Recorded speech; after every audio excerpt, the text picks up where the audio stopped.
Bonjour à tous, j'espère que vous vous portez bien. Moi je me porte bien. Non, je voulais dire porte. Mais non, porte, voilà. Salut à toi, c'est Mine, c'est malvenu dans ce deuxième épisode de Kamehameha. Et aujourd'hui dans l'émission, le truc le plus original du monde. Un top. C'est la cata.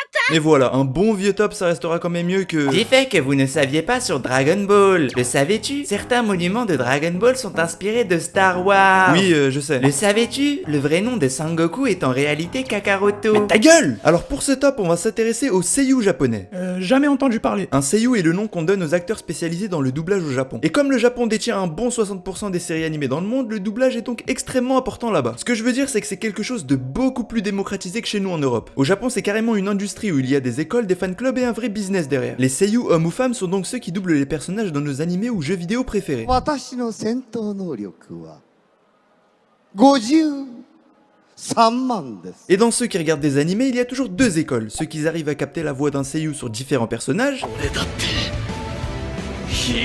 Ok, alors c'est la même voix que Eren dans l'attaque des titans, Koichi dans Jojo, Meliodas dans les Seven Deadly Sins, et ceux dont même si on leur fait parler deux personnages de la même voix côte à côte, ils vont pas le remarquer.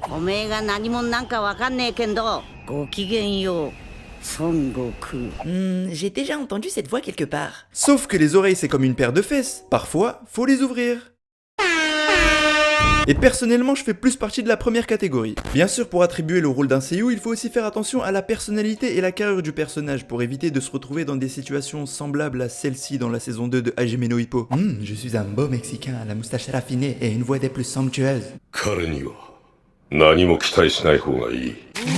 Mais sa voix ne colle pas du tout. Bien évidemment, pour les seiyuu, il peut y avoir des rôles particuliers, comme pour les héros de shonen, qui sont souvent doublés par une femme, pour leur donner un aspect particulier. Pour ma part, je trouve que les doubleurs sont ultra balèzes au Japon. Ils arrivent souvent à rendre des épisodes dynamiques et palpitants, alors qu'à l'écran, parfois, c'est juste des plans fixes avec des lèvres qui bougent de haut en bas. Et pour ce top, j'ai justement choisi 10 seiyuu qui pour moi représentent le summum du doublage au Japon. Et dans ce top, il n'y aura que des doubleurs qui ont prêté leur voix sur des personnages masculins, parce que voilà, les meufs, je ferais... Mais c'est du rabaissement sexiste ça. Mais non, je ferai peut-être ça une autre fois. Et je précise encore que ce n'est pas un top de personnages que j'aime, je prendrai en compte seulement le fait que si le seiyuu s'incruste bien sur le personnage, son implication dans le rôle et bien entendu, la voix. Genre pour prendre comme exemple Goku, sa seiyuu est incroyable sur tous les putains de niveaux, mais est-ce que sa voix colle bien sur un personnage qui est censé faire une tonne de pur muscle avec une quarantaine d'années? Bah, je pense pas. Numéro 10, Kenjiro Tsuda.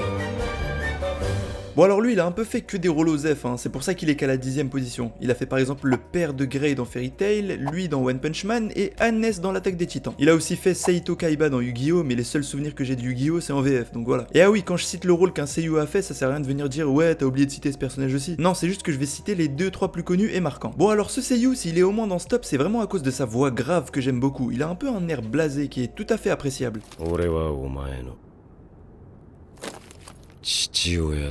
星だとお前宇宙から来たのかいつものことじゃねえか Numéro 9, Shinichiro Miki. Alors lui, il a notamment fait Roy Mustang dans FMA Brotherhood, Aikuro dans Kill la Kill et bien sûr récemment Zamasu. Bref, excellente voix et jeu d'acteur. 今日からこの2年工組に転校してきた仲間を救うため我々の輝きにひれ伏すのだ Numéro 8, Junichi Suabe. À la 8ème place, on retrouve Junichi Suabe qui est le doubleur de Amine dans Kuroko's Basket, Grimjo dans Bleach, Danji dans Space Danji et le professeur Aizawa dans My Hero Academia. Bon lui, ça pue le mec qui fume un paquet de cigarettes par jour. Le mec il a une voix ultra grave. Il est d'ailleurs assez similaire avec celui à la 10ème position, mais quand même un peu plus haut dans le classement grâce au meilleur rôle qu'il a joué. クーラーも効いてて快適お前を登録させてもらうぜ周到に潜り込ませておいたんだ気に食わねえんだよレイと僕の親探しに付き合ってもらいます遊泳は自由な興奮が売り文句そしてそれは先生側もまたしかり Numéro 7, Takahiro Sakurai.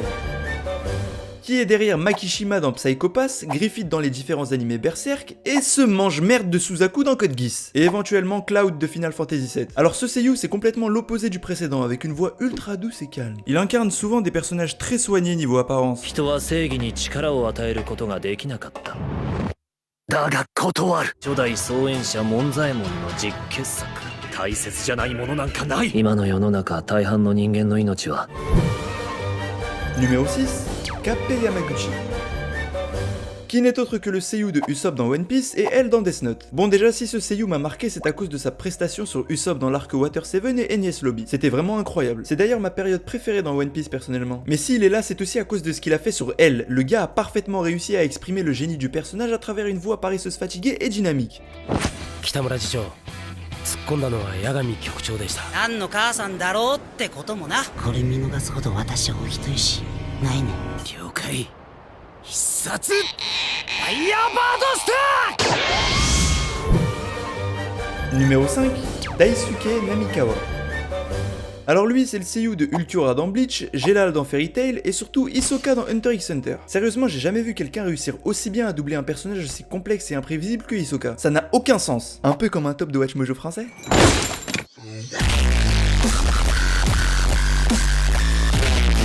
Bref, très bonne voix de manipulateur. いい子だね。ゾクゾクしてきたよ。その攻撃までつなげなきゃドラゴンスレイヤーの破壊力を味わってみたかったんだが、マーレの小僧に一泡吹かせてこい。今ここでぶち殺してるな。エスパーダのために存在するセロ。 Numéro 4, Koki Uchiyama. Qui n'est autre que le doubleur de Shigaraki dans My Hero Academia, et surtout les deux rôles pour lesquels il se retrouve à la 4ème place, Akira dans Devilman Crybaby et Meruem de Hunter x Hunter. Bon pour la nostalgie j'aurais pu dire aussi Soul Evans dans Soul Eater, mais c'est surtout pour le doublage qu'il a fait sur Meruem qui est juste incroyable. En tout cas j'adore ce seiyuu, il a une voix ultra charismatique et enfantine. 非常に濃厚芳醇な地層が送られてきたのだ。平和の象徴としての矜持を少しでも。問題なのは魂だろ。なあ。 てめえらみたいなクズに教えねえっつったらどうする？ Numéro 3, Kamiya Hiroshi. Et on commence le top 3 avec ce seiyuu qui est ultra connu, que ce soit au Japon ou chez nous, voire même le plus connu de ce top. C'est celui qui a prêté sa voix sur Akashi de Kuroko's Basket, Trafalgar Law dans One Piece et bien sûr Levi dans l'Attaque des Titans. Ce seiyuu, encore une fois, il est assez similaire avec le précédent au niveau de la voix. S'il a une place au-dessus, c'est parce que déjà, il a beaucoup trop de rôles stylés, et en plus sa voix est vraiment captivante, on a envie de l'écouter quoi. なんだお前らこいつを解剖するんだろ。気を楽にしろ。すぐに終わる。あの世のことだ。さあそのペットボトルを持っていてください。絶対は僕だ。図が高いぞ。約束ってのはな破るためにあるんだぜ。 Numéro 2, Daisuke Ono. Ah là là, ce mec est incroyable, et franchement il aurait été largement premier si le suivant n'aurait pas existé. Bah c'est logique vu qu'il est deuxième. Bref, c'est le doubleur de Midorima dans Kuroko, Erwin dans SNK, et évidemment par toute évidence, Jotaro dans Jojo Bizarre Aventure. Pourquoi il est à la deuxième position? Déjà parce que ça.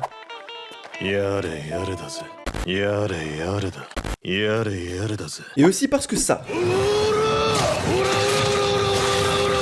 Et parce que ce seiyuu il a un putain de charisme lunaire dans les cordes vocales, c'est vraiment une voix de leader, de mec qui en impose. Et en plus le mec dans la vraie vie c'est un gros fan de Jojo si j'ai bien compris.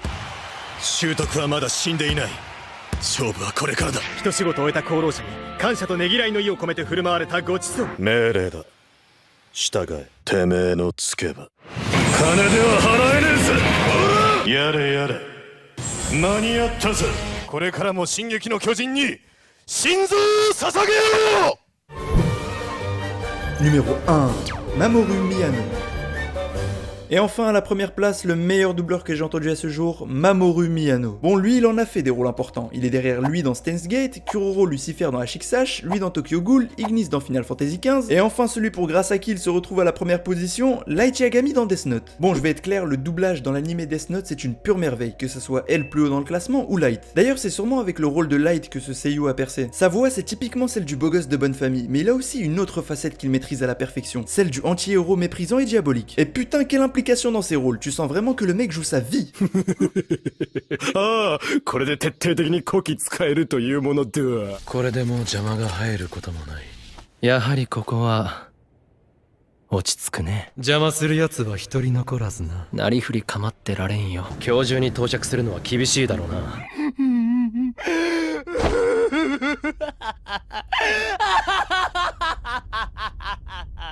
これで邪魔者は全て消えた。他の者は僕を信じきっている。警察を支配するのも時間の問題だそうだ僕がキーラだ。 Bon voilà pour ce top, j'ai essayé de faire comme j'ai pu. Comme on a pu le remarquer, les doubleurs sont assez différents des acteurs lambda, car les acteurs eux ils ont plusieurs moyens pour s'exprimer. Leur expression, leur visage, leur voix, leur gestuelle, leur corps. Sauf que les doubleurs ou justement les seiyuu, ils ont tout simplement leur voix pour le faire. Et c'est ça qui est balèze. Exactement. Voilà, donc maintenant je vais vous laisser avec une mention honorable, un doubleur français qui a failli figurer dans le top. Mention honorable. Salut les amis. Oui. C'est la fin de cette vidéo nulle. J'espère qu'elle ne vous aura pas plu. N'oubliez pas de ne pas vous abonner. Et de ne surtout pas laisser de like.